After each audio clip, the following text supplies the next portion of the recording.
Asintang sundan ni dating International Boxing Federation Junior Bantamweight titleist Jerwin Ancajas ang huling impresibong panalo pagharap kay World Boxing Association Bantamweight Champion Takuma Inoue ng Japan sa Tokyo sa February 24.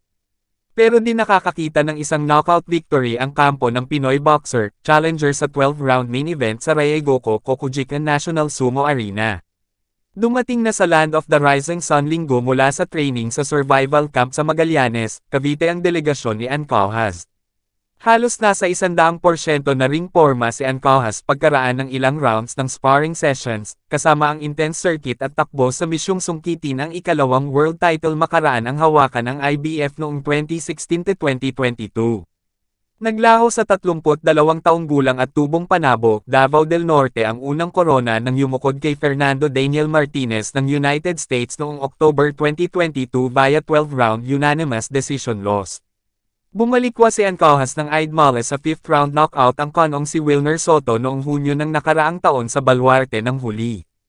Wala sa game plan namin ang knockout, bonus na lang yun, pahayag ni manager, head trainer Joven Jimenez. Halos pareho lang naman din yung mga adjustment namin against Inoue, nagkaiba lang sa volume ng training, techniques, tactics at game plan. Tulad ng napabalitang problema ni Ino sa rib injury na kinaurong ng laban mula sa dating petsang Nobyembre, ayaw magpakampante ni Ancajas.